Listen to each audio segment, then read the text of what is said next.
അപ്പോൾ എല്ലാവർക്കും പുതിയ വീഡിയോയിലേക്ക് എല്ലാവർക്കും സ്വാഗതം. അപ്പോൾ ഇന്നത്തെ വീഡിയോ എന്താണെന്ന് വെച്ചാൽ എൻ്റെ വീട്ടിലെ മാങ്ങയാണ് ഫ്രണ്ട്സ്. ഇത് ഞാൻ ഇന്ന് പറിച്ച മാങ്ങയാണ്. പറിച്ചപ്പോഴത്തേക്കും എന്താ പഴുത്തിരിക്കുന്നതുകൊണ്ട് കടയിൽ വാങ്ങിക്കുന്ന മാങ്ങയല്ല, ഇത് നമ്മളെ വീട്ടിലുള്ളതാണ്. കണ്ടോ, നല്ല മധുരമാണ് ഫ്രണ്ട്സ് നമ്മളെ വീട്ടിലെ മാങ്ങയ്ക്ക്. നോക്ക്, നല്ല ടേസ്റ്റും.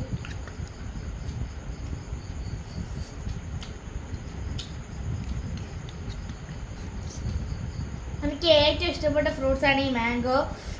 നല്ല പഴുത്ത മാങ്ങയാണ് എനിക്കിഷ്ടം. പച്ചയാണെങ്കിൽ മുളകും ഉപ്പും കൂടെ അടിച്ചാണ് ഞാൻ കഴിക്കുന്നത്. ഇതാണ് എൻ്റെ ഫേവറേറ്റ് ഫ്രൂട്ട്. നിങ്ങളുടെ ഫേവറേറ്റ് ഫ്രൂട്ട് ഏതാണെന്ന് ഒന്ന് കമൻറ്റ് ചെയ്യണേ. നല്ല മധുരമുണ്ട് ഫ്രണ്ട്. ഇതാണ് എൻ്റെ വീട്ടിലെ മാങ്ങ. ഞാൻ വെളിയിൽ നിന്നൊക്കെ കുറച്ച് വാങ്ങാറുണ്ട്. ഇതെൻ്റെ വീട്ടിലത്തെ മാങ്ങയാണ്. അടിപൊളി ടേസ്റ്റാണ് ഫ്രണ്ട്സ്. അപ്പോൾ ഇത്രയുള്ള ഇന്നത്തെ വീഡിയോ. അപ്പോൾ ടാറ്റാ.